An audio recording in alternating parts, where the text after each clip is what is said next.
ஜாக்டோ ஜியோ போராட்டம்லாம் அனுபவிச்சு அதை வாபஸ் வாங்கிட்டாங்க. இப்போ உங்களுடைய தனிப்பட்ட முறையில் நீங்கள் இப்போ நீங்கள்லாம் என்ன பண்ண பார்த்துருக்கீங்க? இல்லை ஜாக்டோ ஜியோ போராட்டம் அறிவிச்சதை நீங்கள் ஏற்றுக்கிறீங்களா? ஜாக்டோ ஜியோ என்ன பண்ணாங்கன்னா அனைத்து அமைப்புகளையும் அழைப்பு விடுத்தாங்க. தமிழ்நாடு பழைய ஓய்வுத்திட்ட மீட்பு இயக்கம், தமிழ்நாடு ஆசிரியர் பாதுகாப்பு கூட்டு இயக்கம் இப்படின்னு சொல்லி நாங்கள் எங்களுடைய தலைமையில் இயக்கங்கள் செயல்பட்டு இருக்கு.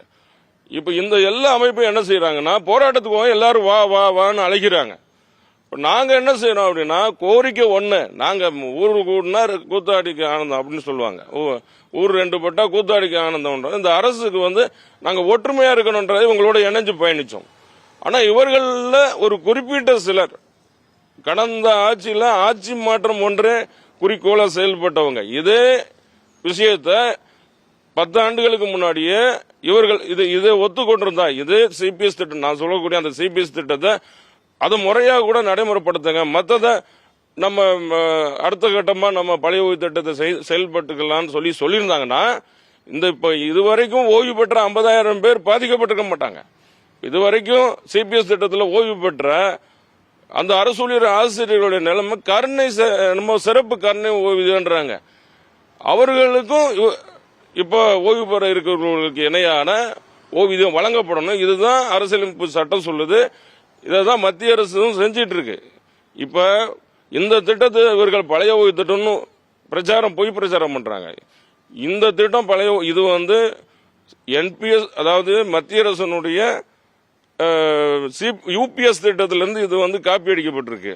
அந்த யூபிஎஸ் திட்டத்தை 97% அந்த சிபிஎஸ் திட்டத்தில் இருக்கிறவங்க, மத்திய அரசுல இருக்கிறவங்க நிராகரிச்சிட்டாங்க.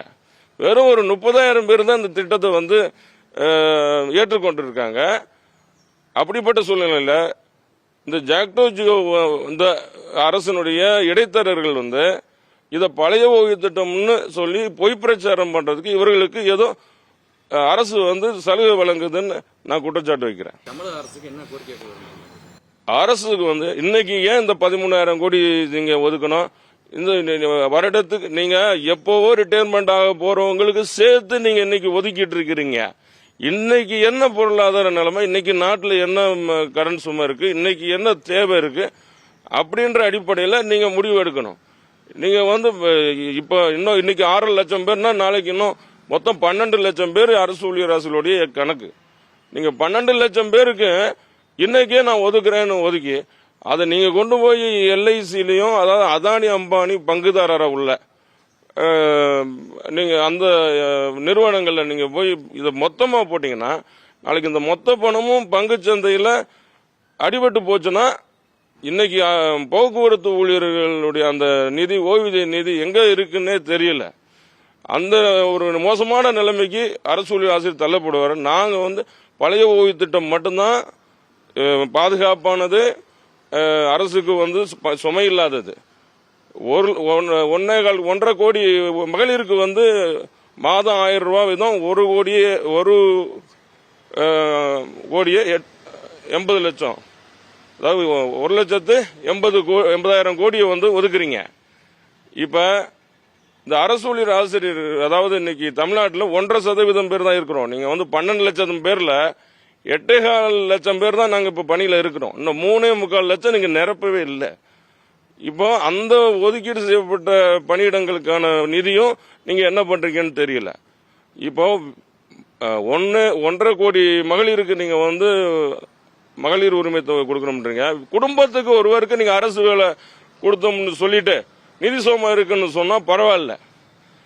குடும்பத்துக்கு பீகார் தேர்தலில் ஒரு இளைஞர் தேஜஸ்வி பிரசாத் யாதவ் என்றவர், நான் வந்தேன்னா குடும்பத்துக்கு ஒருவருக்கு அரசு வேலை தரேன்னு சொன்னார். நீங்க அந்த மாதிரி ஒரு திட்டத்தை நடைமுறைக்கு கொண்டு வந்துட்டு எங்கள்கிட்ட பாருங்க நான் எல்லாருக்கும் வேலை கொடுத்துருக்கேன் அப்படின்னு சொல்லி ஏதாவது ஒரு காரணத்தை சொன்னீங்கன்னா பரவாயில்ல. ஆனால் நீங்க இருக்கிறது 1.5% தான். 8.5 கோடி பேருக்கு 8.25 லட்சம் 1% தான் இன்னைக்கு இருக்கிறது.